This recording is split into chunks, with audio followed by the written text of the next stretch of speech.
In the event of a flat tire, first make sure you're parked on a firm, level surface, safely away from traffic. Avoid ice or slippery areas. Make sure the ignition is off, the hazard lights are on, and the parking brake is fully set. It's a good idea to block the front and rear of the tire diagonally opposite the jacking position. For example, if you're changing the left rear tire, block the right front tire. You'll find the jack tools and lug wrench under the right rear passenger seat. To remove the tools, lift the seat cushion and turn the wing nut counterclockwise. Then remove the jack and toolkit. Remove the spare tire before attempting to jack up the truck. Attach the lug wrench to the jack extension tube. Make sure the spring clip in each extension tube section clicks together in the mating extension tube. The handle, comprised of all the extension tubes, locks at all positions except the lug wrench attachment. Insert the tube through the access hole between the lower tailgate and the top of the bumper and into the winch mechanism tube. Rotate the lug wrench handle counterclockwise until the spare tire is on the ground with enough cable slack that you can pull it out from under the vehicle. When the spare is clear, tilt the retainer at the end of the cable and pull it through the center of the wheel. Now loosen, but do not remove, the wheel lug nuts by turning them counterclockwise one turn while the wheel is still on the ground. Be aware that your vehicle may have locking lug nuts and require the use of an included special tool. Now, look for the proper jacking locations.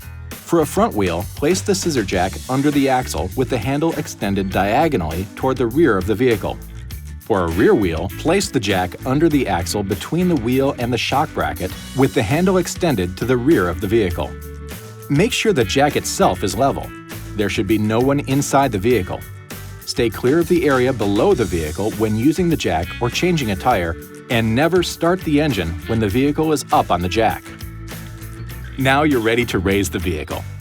Before you connect the lug wrench handle to the jack, make sure the jack is directly below the proper lift point. Then, use your fingers to turn the jack screw clockwise to raise the jack until it's securely seated under the lift point. The center line of the jack should sit right on the center line of the axle. Don't jack at an angle, or you could ruin the jacking tools. Now, connect the hook attachment to the jack handle assembly and use it to raise the vehicle.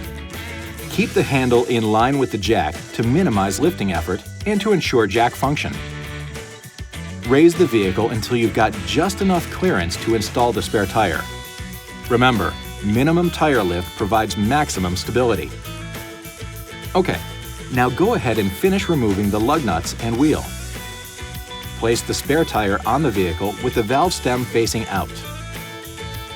The vehicle could be damaged if the spare tire is mounted incorrectly.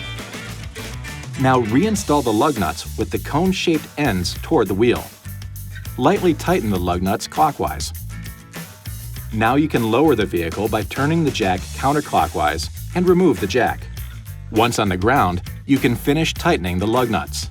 Alternate lug nuts until each lug nut has been tightened twice. Maximum effort should be used for the final tightening of the lug nuts. It's always a good idea to have the tightness checked with a torque wrench by an authorized dealer or at a service station. Now, winch the cable into storage position and safely stow the flat tire. Stow the jack and jack tools back under the passenger seat and you're ready to go. This video is not intended to take the place of your owner's manual. For complete details and other important safety information, please see your owner's information.